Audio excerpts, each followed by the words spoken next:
it's over. And as the Toronto Maple Leafs prepare for their final preseason game, Timothy Liljegren's name is not penciled into the lineup once again, and it's been a wild offseason of rumor and speculation surrounding Timothy Liljegren's future in Toronto and being the odd man out, and at this point, it seems all but inevitable that Timothy Liljegren is headed out of Toronto in order to make roster space for Max Pacioretty to make the team. So to break that down, discuss what it can mean going forward, as well as Nick Robertson. He spoke out on what it means for him to be penciled into the opening night roster on Wednesday against the Montreal Canadiens, and some of the comments might shock you. Stay tuned for all that in this episode. But before we do, if you're part of the percentage that aren't subscribed to the channel, about 70% of you who are watching aren't subscribed. We're super close to 13,000 subscribers. You guys have been crushing it. Your support is unbelievable. It means the world to Darius and myself. And if you're part of the 70% that aren't subscribed, hit that button if you enjoyed Daily Leafs content. But Darius, we have a lot to go over today, specifically surrounding Timothy Liljegren. And it's been a lot of rumors. There's been a lot of speculation surrounding his future in Toronto. And I mean, at this point, the Leafs are preparing for their final preseason game where most of their regulars are in the lineup. And the odd man out, once again, is Timothy Liljegren, and it seems all but inevitable at this point that it seems like the Leafs view him as the odd man out and are actively shopping him in trade. So you can see this here, the Maple Leafs roster for tonight's preseason game versus Detroit, and you're going to see a lot of familiar names and a lot of names that you're going to see in a few days' time on opening night. But Darius, it seems that Timothy Liljegren's spot on this team has he's lost it now. Whether it's because Connor Timmins stepped up, Berube likes Timmins. Whether it's even Marshall Rafai stepping up and playing better than Timmins both in preseason and at practice. It seems like Timothy Liljegren's time in Toronto here is just not gonna, it seems like come to an end. The Leafs are playing Connor Timmins and Philip Myers. Now we'll get into Myers in a little bit. Don't read too much into that. And not Timothy Liljegren in their final game of the preseason. And this stirred up a lot of talk, but I want to get your thoughts on this. This is it's a little bit surprising, honestly. We were both under the impression they were at least going to play him and see what happens, but it seems like they're convinced, and maybe behind the sscenes, they probably are working on a trade to ship him out of Toronto. So in terms of Philip Myers, from what I've seen so far in the preseason, he's pretty good, but I think he's, more, he's going to be on the Marlies, right? Like, I think at this point, we'll see him on the Marlies. He's sticking around because of maybe some injuries. Obviously, McCabe's not playing tonight due to a minor injury he's dealing with. I'm sure he's going to play the first game. So Philip Myers is just sticking around for that reason. But now I think the real battle came down to Connor Timmins versus Timothy Liljegren for that spot. I honestly do. And there is something that Connor Timmins is doing in his game that Craig Berube is a fan of, right? We've seen it time and time again through this preseason, that he's putting him in situations that are somewhat difficult. He's playing him a lot just to see what he has and putting him like on the power play, which is where Connor Timmins should be. Like, if there were some injuries, I'm not saying he should be on a power play 1 or 2, but if you're playing a almost Marlies lineup in the preseason, Connor Timmins should be on the power play, right? You should be seeing what you have in him offensively. And at this point in time, it looks like Connor Timmins has beat out Timothy Liljegren for that spot.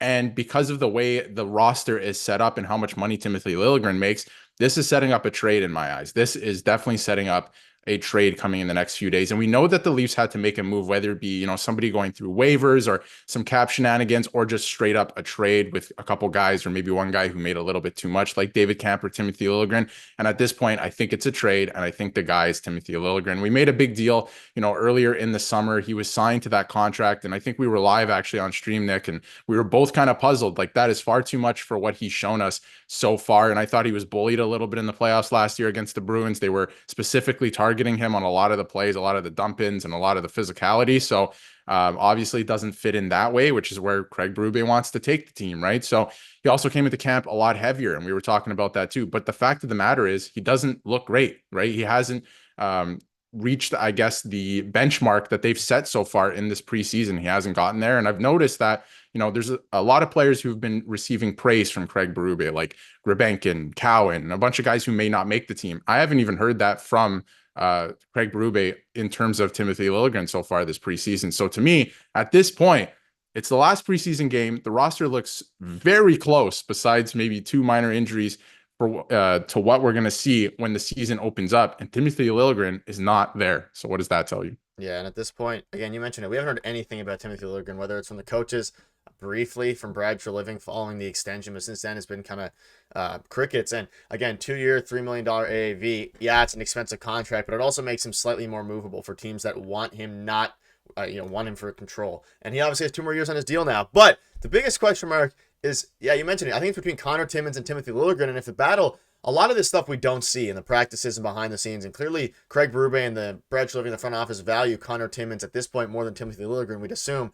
or else they'd be playing Timothy Liljegren in these games. I mean, again, at this point, they're preparing themselves for opening night against the Montreal Canadiens. It's no longer testing a lot of things anymore. They're obviously going to be going through some final tests, and whether it's Nylander at center, Nylander at wing, all those things. But when it comes to the actual lineups, like, they need to start locking some things down, and that's what they're going to be doing.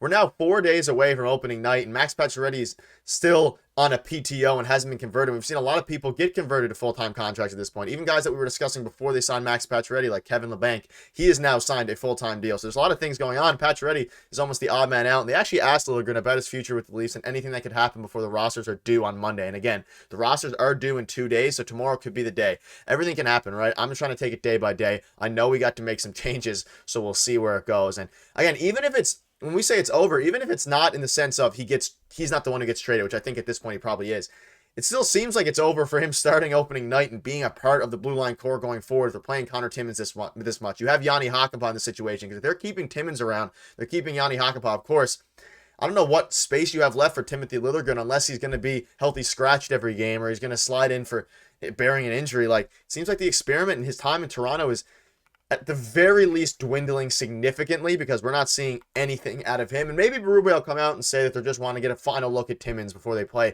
Liljegren opening night, but it's just not the way that it seems like things are going. But we might have to find out in today or tomorrow.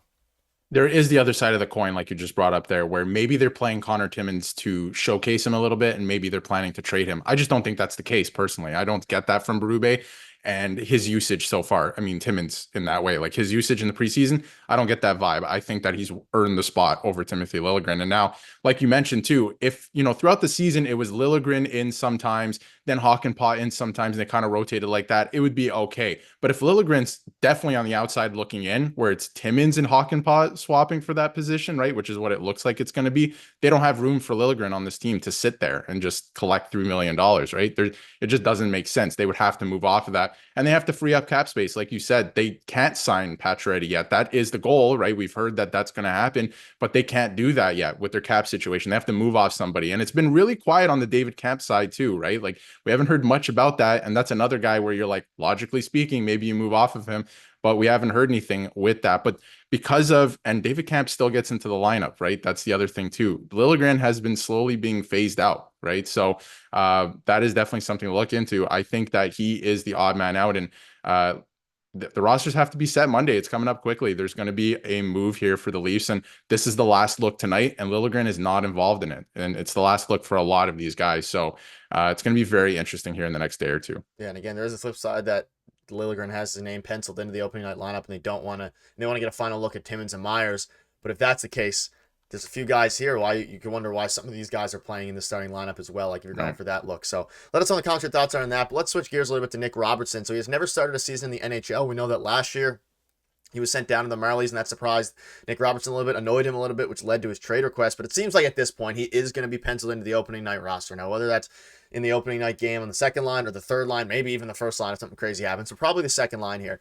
Either way, he says it means a lot. I was actually talking to my parents about it. They're going to come up for it. It was something I was thinking about coming into camp, and I'm glad it could start like that. And Berube spoke out on Nick Robertson as a player. I knew he was skilled, fast, and could shoot. But what surprised me so far in camp is his work ethic and competitiveness. For me, that's what's going to make him a really good player in this league. And they actually asked, this Berube quote was a response to them asking Berube who was the player who surprised him the most throughout the entirety of camp. And the player who surprised him the most was Nick Robertson. I mean, he came out and he battled. He played really well. He worked his butt off. And here he is now. Still has his weaknesses like every player, but he's been working through them. Looks like a player that is ready to prove a point. And like you've been on the train the whole time, maybe even score 30 goals this year, which is one of your predictions. But either way, he's excited to play in front of the crowd. And I think the trade talks have come to an end. That being said, though, there's still possible Monday, 2 more days. They need to open up a spot for Pacioretty. So something big is brewing either way. But I think Robertson's job is safe at this point.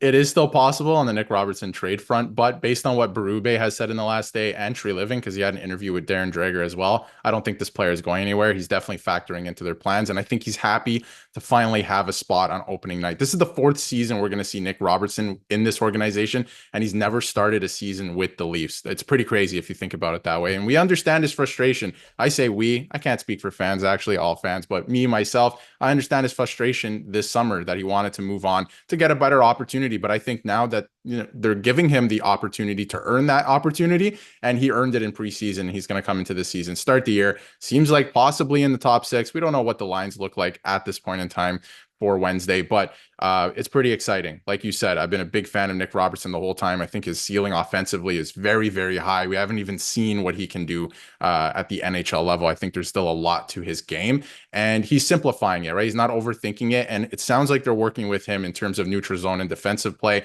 and he doesn't have to be this crazy defensive player. He just has to be responsible, and Craig Berube has said, right, over the last couple of days, he's been doing that. So it's a good sign. Looks like things are moving forward pretty well, and I'm happy that Nick Robertson is going to start the season with the Leafs. We're going to get a full season of seeing him with the Leafs, and I think this player can score 25, 30 goals in your top 6. This is a really gifted offensive player. Yeah, and I'm excited to see what he can do now playing alongside all the NHL caliber players. We obviously saw it a little bit, but for a lot of the preseason here, he's been playing alongside the, not the B group, but some interesting pairings. So the sky's the limit for Nick Robertson. It's going to be interesting to see what happens. But let us know in the comments your thoughts on this. Do you think Liljegren is on the way out? It sure seems that way. Let us know and keep you up to date because a very big move is going to be coming over the next 48 hours. We'll keep you up to date for it. We'll see you soon.